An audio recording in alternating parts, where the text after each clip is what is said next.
سڵاوتان لێبێ. لژنەی باڵای دامەزراندنی پارێزگای سلێمانی ناوی 742 مامۆستای تازە دامەزراوی لە سلێمانی ڕاگەیاندوو. لژنەی باڵای دامەزراندنی گەرمیانیش ناوی 123 مامۆستای لە سنووری ئیدارەی گەرمیان بڵاو کردەوە. محمود عوسمان سەرۆکی لژنەی باڵای دامەزراندنی پارێزگای سلێمانی لە کۆنفرانسێک ڕۆژنامەنووسیدا ڕایگەیان لە قۆناغی یەکەمی دامەزراندنی مامۆستایاندا. لەم ساڵدا لە کۆی 1204 پلەی دامەزراندن بۆ مامۆستایان 142 دەرچووی زانکۆ و پەیمانگەکان دامەزراون.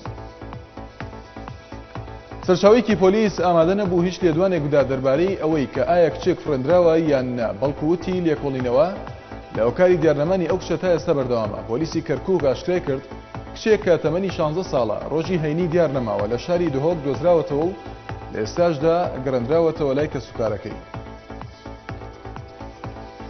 بۆ یەکەم جار لە دوای سەردانە ناوبەناوەکانی وەفدی پەرلەمانتارانی کورد ئەمڕۆ کاربەدەستانی حکوومەتی تورکیا ڕێگەیان نەدا سەلاحەدین دەمیرتاش هاوسەرۆکی بەدەپە لەگەڵ وەفدەکەدا بچێتە ئەمرالی. ئاژانسی هەواڵی فرات نزیک لە پارتی کرێکارانی کوردستان پەکەکە ئەو کاری حکوومەتی تورکیا بۆ ڕێگری لە چوونی دەمیرتاش بۆ ئەمرالی بە ئەمانجی تێکدانی قۆناغی ئاشتی لە قەڵەمداوە. ئەمڕۆ جارێکی تر وەفدێکی پارتی ئاشتی دیموکراسی بەدەپە بە مەبەستی چاوپێکەوتن لەگەڵ عەبدوڵڵا ئۆجەلان ڕێبەری زیندانیکراوی پارتی کرێکارانی کوردستان پەکەکە بەرەو ئیمرالی بەڕێکەوتن.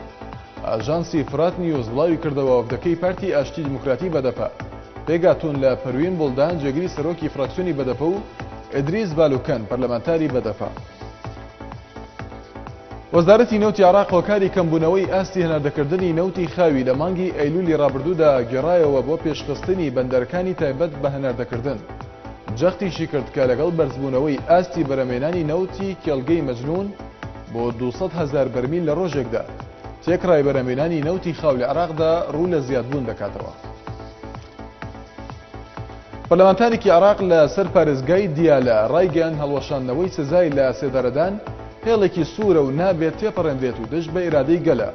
هۆشداریشیدا لە بەرپاپوونی شۆڕشێک لەلایەن خانەوادەی کوژراوانی دەست چەکدارە تونڕەوەکانەوە ئەگەر داواکاری هەندێک لە ڕێکخراوەی دەوڵەتیەکان جێبەجێ بکرێت. لە لێدوانێکیدا بۆ سۆمەریە نیوز منە عومەیری داواشی لە وەزارەتی داد کرد خێرا بکات لە جێبەجێکردنی سزاکانی لە سێدەرەدان دەرحەق بەو چەکدارە تونڕەوانەی بەرپرسن لە تەقینەوە و کوشتنی هاوڵاتیانی بێتاوان. سەرۆکی ڕەوتی سەدر ڕایگەیان ڕەوشی عێراق لە مەترسیدایە و لە داهاتووشدا ئەو مەترسیانە زیاتر دەبن چونکە ئەوەی لە عێراقدا حکم دەکات یاساکانی مردنە و وڵاتیش ڕۆبەڕەوەی تیرۆر و تەقینەوەی ئۆتۆمبیلی بۆمڕێژکرا و توندەتیژی و خوێنڕشتنێکی سەخت بووەتەوە. مقتەدا سەدر ئاماژەی بۆدا هۆکاری ئەو دۆخە ئەوەیە کە کەسایەتیەک نییە ڕۆڵی باوکێک بۆ عێراقەکان بگێڕێت و حکمی وڵات بکات. شەوی ڕابردوو دوو ئۆتۆمبیلی بۆمڕێژکرا و لەلایەن دوو کەسی خۆکوژەوە لە نزیک گۆڕەپانی ئومەویین لە ناوەڕاستی شاری دیمەشق تەقینەوە و بەهۆیەوە دیوارێکی دەستەی گشتی رادیۆ تەلەڤیزیۆنی سووریا زیانی مادی بەرکەوت.